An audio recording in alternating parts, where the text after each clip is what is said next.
आज का ये एपिसोड शुरू करने से पहले एक छोटी सी बात।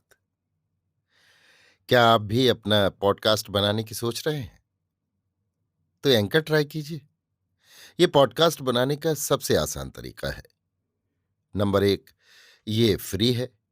नंबर 2, इसमें कई सारे ऐसे टूल्स हैं जो आपको अपने फोन और कंप्यूटर पर रिकॉर्ड और एडिट करने की फैसिलिटी देते हैं। नंबर 3, आप अपने पॉडकास्ट को डिस्ट्रीब्यूट भी कर सकते हैं, जिससे इसे स्पॉटिफाई और दूसरे प्लेटफॉर्म पर सुना जा सके।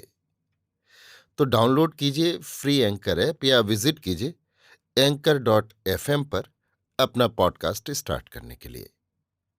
ये तो थी एक छोटी सी जानकारी, और अब शुरू करते हैं एपिसोड का सिलसिला। तो आज के एपिसोड में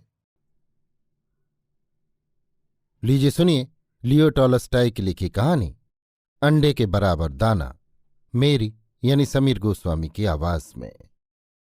इस कहानी का रूपांतर और हिंदी अनुवाद किया है मुंशी प्रेमचंद ने। एक समय खेलते खेलते नदी में से बालकों को अंडे के बराबर अनाज का एक दाना मिला। पास से जो राही जा रहा था उसने एक आने में मोल लेकर उस दाने को किसी राजा के हाथ बेच डाला। राजा देखकर बड़ा चकित हुआ। सारे मंत्रियों को एकत्र करके पूछने लगा कि ये क्या है। कोई न बता सका। राजा ने उसे खिड़की में रख दिया। एक दिन मुर्गी ने आकर उस दाने में छेद कर दिया।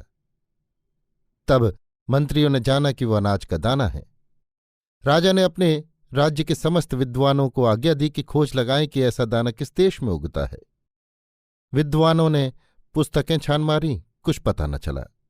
उन्होंने आकर राजा से निवेदन किया कि महाराज, हमारी पुस्तकों में इस दाने की कहीं व्याख्या नहीं मिलती। किसी किसान को बुलाकर पूछना चाहिए। राजा ने सेवक भेजकर एक किसान को बुलाया। किसान बूढ़ा कुबड़ा, पीत बदन, मुंह में दांत न पेट में आंत, आंखों से अंधा, कानों से बहरा, दोनों हाथों में लाठियां लिए गिरता पड़ता राजा के सामने आया। राजा हाथ में दाना लेकर, तुम बतला सकते हो कि ऐसा दाना किस देश में उत्पन्न होता है? तुमने ऐसा दाना कभी मोल लिया है अथवा अपने खेत में बोया है? किसान दाना टटोलकर, पृथ्वीनाथ, मैंने ऐसा दाना कभी नहीं देखा। न कभी मैंने मोल लिया, न कभी बोया। मैंने तो यही साधारण दाने देखे हैं। स्यात मेरे पिता को कुछ मालूम हो, उनसे पूछ देखिए। राजा ने उसके पिता को बुला भेजा। पिता के हाथ में एक लाठी थी। वो बेटे से अच्छा था। आंख कान ने भी जवाब न दिया था। राजा दाना दिखाकर, बाबा, ये दाना किस देश का है? तुमने ऐसा दाना कभी खरीदा अथवा बोया है? पिता, महाराज, मैंने ऐसा दाना कभी नहीं बोया। मोल लेने के विषय में मेरी ये विनती है कि मेरे समय में रुपए की चाल न थी। अनाज के बदले में ही सब व्यवहार चलता था। हाँ, इतना कह सकता हूं कि हमारे समय में आजकल से दाना बड़ा पैदा होता था। स्यात मेरे पिता को कुछ मालूम हो, उन्हें बुलवा भेजिए। राजा ने उसके पिता को बुलाया।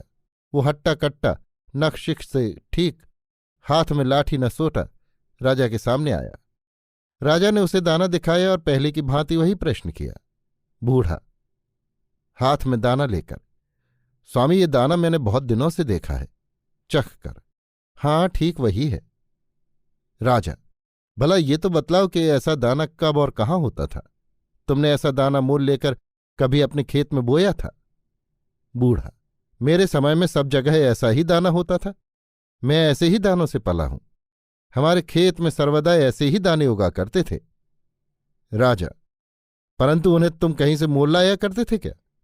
बूढ़ा हंसकर, महाराज, उस समय मोल लेने अथवा बेचने का पाप कर्म कोई नहीं करता था। हम रुपए का नाम तक भी नहीं जानते थे। सबके पास काफी अनाज होता था।